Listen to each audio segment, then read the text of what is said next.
Good morning, everyone. So, just like we have seen in our previous class, we will just take a small review what we have seen in previous class. So, we have started with the chapter number 1, that is your overview of computer history, storage devices, input and output devices. In previous video, we have seen the concept, or we can say the computer history. In our textbook, as you can see, it is the information or the content which is given here is very small. Now, previously I have prepared a separate video on history of computers in which we have seen the generations as well as type of computers which we are using currently now for our use. So today we will just see the overview what is given in our textbook. As you can see, history of computers. The history of computer is a gradual development from the time abacus was invented till modern time. So from starting from the abacus, as I told you in previous video also, the first mechanical devices which are made for doing the arithmetic calculation, that particular device is known as abacus. Not only abacus, Pascal is also there, we have seen. So that type of devices are known as mechanical devices which are used for arithmetic calculations. So now we are using the digital computers, supercomputers, for making the calculation. They are capable of doing thousands and millions of operation per second. So now the outline of the history of computer can be listed as follows. So here they have given in very short what is the history of computers. Now Charles Babbage has designed a simple analytical difference machine uh, for computing the logarithm. So in logarithm means what? Here what they are doing, they are preparing a algorithm. By using that they can take out some calculation. It is a mathematical calculation part. So only for our purpose is that Charles Babbage was the first person who invented the computer. He have designed a simple analytical difference machine. Now, Lady Ada Byron becomes the first programmer to work upon Babbage design. So the hardware is provided by the Charles Babbage. Now the Lady Ada, one lady was there. She is a programmer. She prepared a program and feed that program in Charles Babbage hardware and prepared a computer. Now the first computing machine was invented by two scientists, George and Edward Snitchy. So these are the name of two inventors, those who have invented the first computer. Means the first computer what we can say that looks like a computer and capable of doing the calculations. So the punch card tabulating machine was invented by Herman Hollerith. Okay, so this is the person who invented the punch card. Now what is punch card? Punch card is an input device. By using punch card we can provide input to the computer. Just like we are having keyboards, by pressing the key we are providing input to the keyboard. Similarly in those days keyboards were not there. So that is why they are using the punch card. Now punch card is nothing but the buttons which you can see on the ATM. Okay, keys are there, that are nothing but the punch card. So they need to press that button really hard and then only the input will be provided to the computer. Now IBM made a breakthrough in the history of computers by launching the electronical computer. So IBM was the first company who invented the actual personal computer. So now we are moving up to our today's topic, that is your storage devices. So now storage devices means what we all are know. We nowadays we all are dealing with the storage devices. Pen drive is also is considered as storage device. DVD is also considered as a storage device. So we are having multiple storage devices in our day-to-day life which we are using. So a storage device is a device for storing information, that is your data.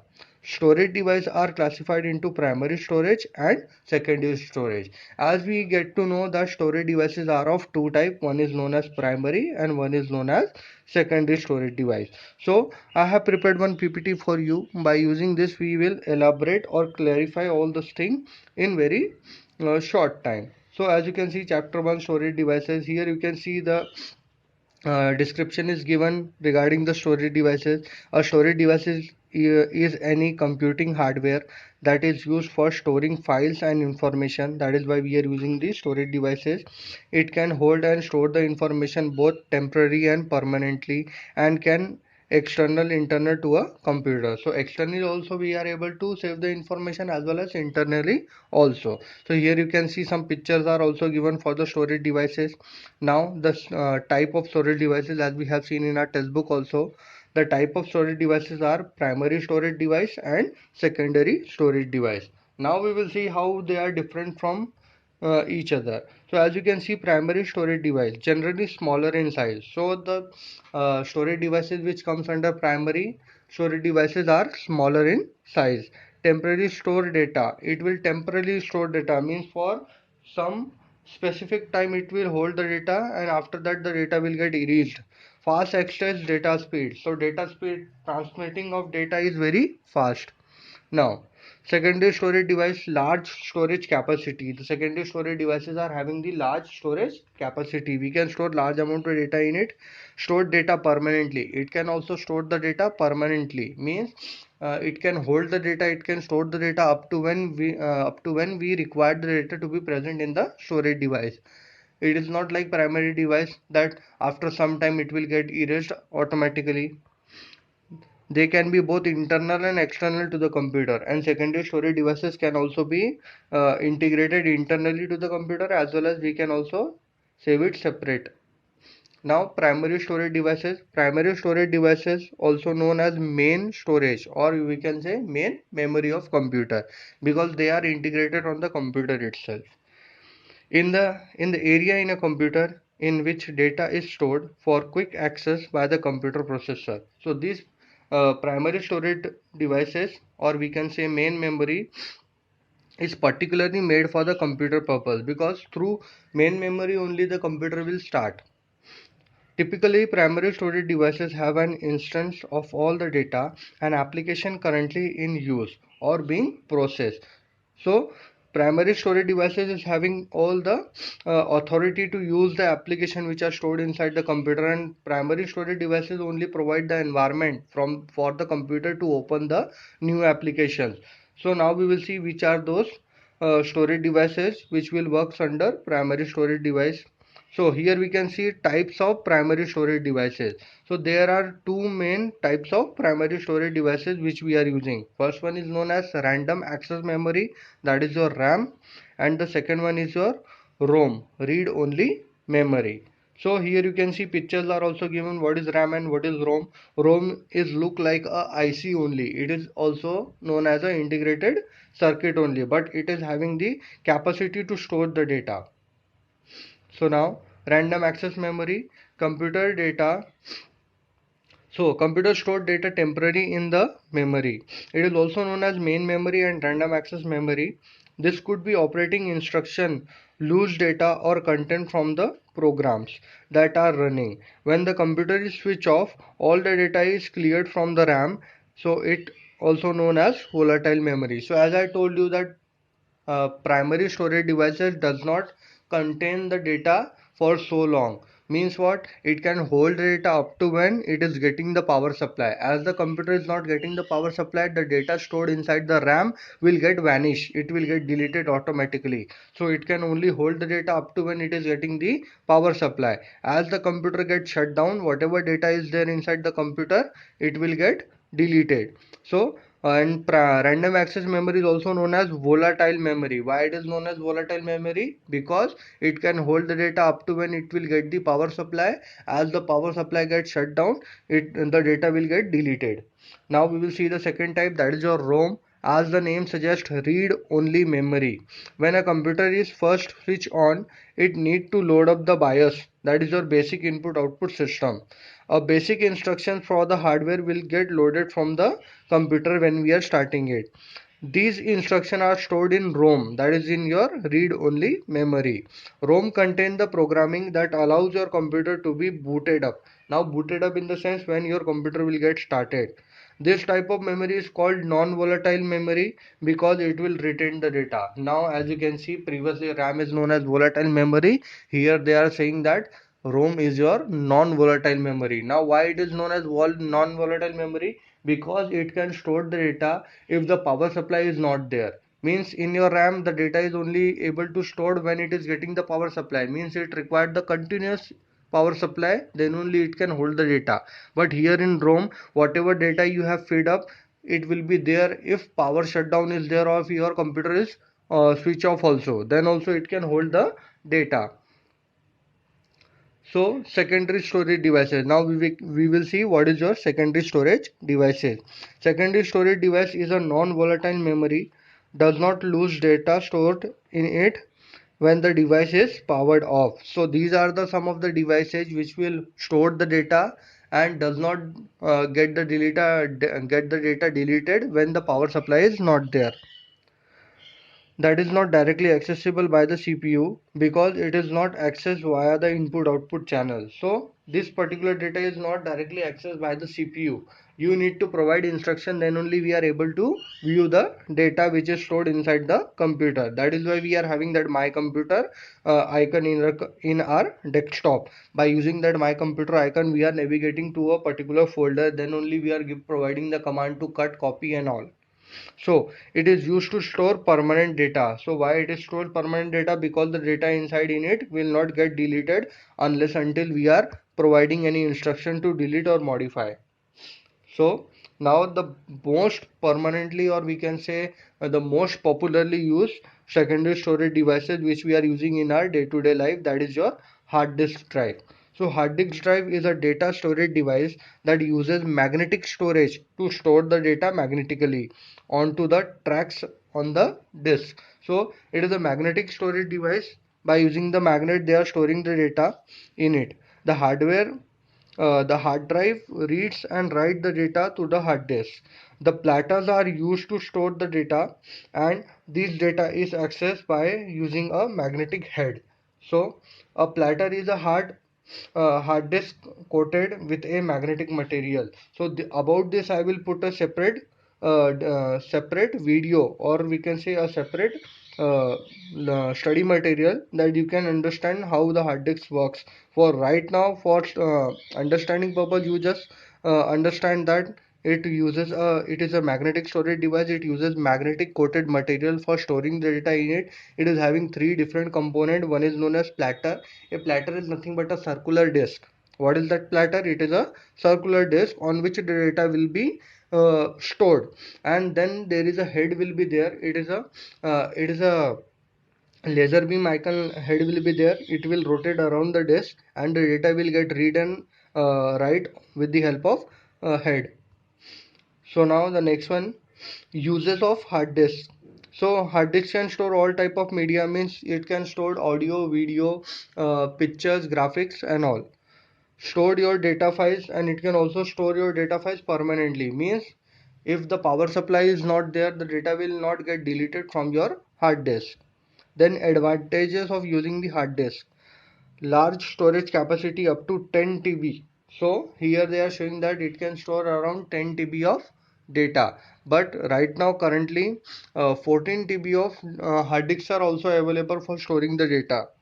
So TB is nothing but a capacity measurement type, like MB, GB. So after GB we are having the TB, that is your terabyte. Then usually fixed inside the computer and not portable. So we are able to fix this inside the computer, and it is not a portable one, means you cannot take out that particular hard disk every time and keep in your pocket and we are moving here and there. So it is not mobile, it will be fixed inside the computer permanently. Then we are having the disadvantages. So slower than RAM and ROM. Why it is slower than RAM and ROM? Because RAM and ROM are very fast for data transmission, but the data transmission from the hard disk is comparatively slower as compared to the RAM and ROM. Now if the hard disk crashes, the computer will not work, and you have to lost your data. And if your hard disk will get crashed, or it will get damaged with something, your data is not uh, able to recover and you will lose your all data. So now the next one is compact disk. A compact disk is a digital optical disk data storage format. Now, as we have seen previously, hard disk, it is a magnetical coated device for storing the data. Now here, compact disk uses material for storing the data. Don't go too deep for learning this particular things. Right now, for our purpose only, we need to understand the overview and working of that particular device. So that is why we will see only the basic things, that CD, that is your compact disc, is made up of optical material for storing the devices. It is having pit and sectors. Now it is having tracks and sector. It is a circular disc, so it is divided into tracks. A single disc is divided into multiple tracks, and the tracks are again get divided into pits, that is known as sector. And again it is having one head which is used for reading the data and writing the data, just like we have seen in magnetical storage devices. So the working is same as compared to the magnetical disk. Only the difference is that it is using the electronical laser wavelength for reading and writing the data. Now there are basically three types of CDs are there, known as CD-ROM, CD-R and CD-WR. CD-ROM is for read-only memory, CD-R is for only for read, and CD-RW is for reading as well as for writing. Means you can reuse that particular type. That is your rewritable and only write once, and then we are having the read-only. So these are the three type of compact discs are available in market that we can use. The next one is your DVD. So DVD again uses the same technology for storing the data. Again it is also used the storage optical material for storing the data. But the only difference is that between CD and DVD is that your DVD provides you a much large space as compared to the CD. A digital versatile disk is an optical disk storage medium similar to the compact disk. It but has a large storage capacity. A DVD allows you to store data from 4.7 GB to 9.4 GB. Now, most popularly in commonly India, we have seen 4.7 GB of DVD. Now, what is that 9.4 GB? The 9.4 GB DVD uses both side data printing. Means we have seen only one side of the disk. We are having the magnetical optical coated material. The other side is for displaying the labels and manufacturer logo and all. So there are some of the discs are available which uses both side of storage devices. Means on the both side, upper and down, we can save the data, and that is why that particular disk will provide you 9.4 GB of storage. DVD used a red wave laser length as a CD also for reading the data as well as for writing the data. Now store high quality audio and video because it provide you large amount of space. That is why they are able to store high quality of audios and the videos. Now types of DVDs are also there, just like we have seen types of CDs. Types of DVDs are also same. We are having DVD-ROM, we are having DVD-R, we are having DVD-RW. DVD-ROM read-only memory, that it is only used for reading the data. Then we are having DVD-R, it is for one-time writing, and then after it will work as a DVD ROM only. Then we are having DVD RW, that is rewritable. We can rewrite the data on it. We can delete it and we can again use it like a pen drive also. Then we are having USB storage devices. So then we are having USB storage devices. USB stands for Universal Serial Bus. Okay, USB flash drive. It is also known as flash drive. Now, USB flash drive, also known as USB sticks or pen drive, is a plug and play portable storage device that uses flash memory and used for store and transfer the data. It is a lightweight enough to attach to a keychain. So we can also attach that pen drive and all with the keychain as well. USB drives now come in capacity ranging between 8 GB to 2 TB. So right now we are having pen drive that can range between 8 GB to the 2 TB. Easy to transfer data from one place to the other place. So it become very easy for us to save the data in our pocket, and we can travel here and there with that particular data. So it become very easy for us for maintaining and storing the data, because it can now we can keep that particular device in our pocket as well. So these are the storage devices that we have seen in very short. Now in your textbook content is given, that also you need to refer. Again, I will put the PDF of this particular thing for study material as well. Now in next class we are going to start with the input and output devices. Thank you.